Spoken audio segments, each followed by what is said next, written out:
Hi, my name's Kea. I'm a mum midwife and I'm going to talk about what happens in the postpartum period. So what is the postpartum period? So this is the period after having a baby where your body needs to physically and emotionally recover. Now this can take up to 6 to 8 weeks, but some symptoms may last a little bit longer than that and everybody's body is different. So during this video, I want to discuss what to expect from your body physically and emotionally in the first couple of weeks after having a baby versus what to expect longer term and a few things that you can do to help manage those symptoms.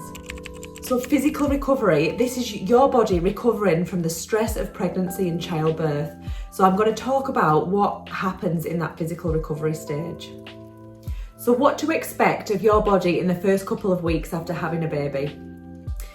So after you've had a baby, you will experience vaginal bleeding, and this is just your body shedding that uterine lining. So whether you have a vaginal birth or a cesarean birth, you will still experience bleeding for up to 6 weeks after delivery.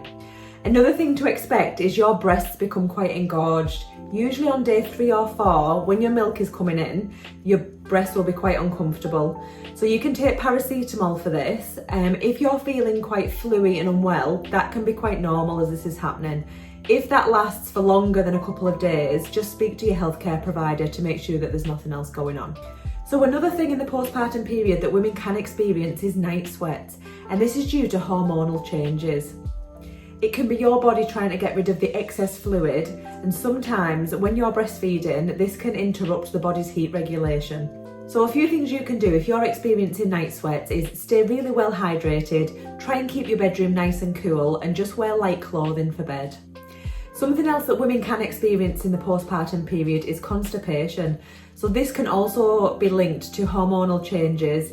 Some medications that you can take postnatally, such as iron tablets, dihydrocodeine, they can cause you to be constipated. Sometimes if you're very uncomfortable and you've got pain, if you've had stitches, that can cause you to be constipated as well. So a few things you can do to help this is stay really hydrated, make sure you're drinking plenty of water, lots of fibre in your diet. Gentle exercise can also help, and if you are really struggling, you can get some medications prescribed for this off your healthcare provider. So if you've had a vaginal birth, you might get some discomfort down below. So if you've had any stitches or you've got any grazes down there, they can sting a little bit when you go to the toilet. So if you're really dehydrated, your urine is a lot more concentrated, so it will sting them areas a little bit more. So what I would advise is to drink plenty of water, stay really hydrated, and just take regular pain relief for that. If you've had a cesarean birth, obviously the discomfort is going to be on your tummy instead of down below. So the same advice, if you just stay really hydrated, take regular pain relief. If you need stronger pain relief, get this prescribed by your health provider, and hopefully that discomfort will wear off after a few days. So as well as the physical recovery of the symptoms after having a baby, the emotional adjustments are just as important to be aware of. So when we have a baby, we get that big drop in progesterone and estrogen, and this can throw our hormones out. It can make us feel agitated, tired, emotional, erratic, and that can take a little while just to stabilise out. If your emotions are taking a little while to stabilise out and you're struggling with them a little bit, always reach out and speak to somebody, whether it's family, friends, healthcare providers. The sooner you get the support in place, the better. So there are lots of things that you can do to help stabilise your emotions. So gentle exercise, make sure your body's getting the nutrition and the hydration that it needs, and always reach out and speak to someone if you're worried about it. So now I want to discuss longer term symptoms after having a baby. So after that first couple of weeks, what to expect. So your uterus will have to shrink back down to pre-pregnancy size. Now if you're breastfeeding, this can take between 6 to 12 weeks to happen completely.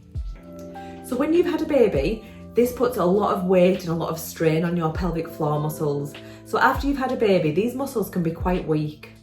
So although these muscles can be weakened during pregnancy, they can be strengthened afterwards. So it's really important that you do your pelvic floor exercises as soon as you can after having a baby, just to re-strengthen all the muscles. So if you've had a cesarean birth, the recovery time frame is roughly around about 6 weeks. Some people may take a little bit longer than this to recover, and some people might feel like they recover a little bit quicker than this. Another thing that some women may experience after having a baby, roughly about 2 to 4 months after giving birth, is hair loss. And this is due to a hormonal change. So the drop in estrogen can cause your hair to go into like a resting phase, and that just causes it to shed at the same time. So weight loss and what's normal after having a baby.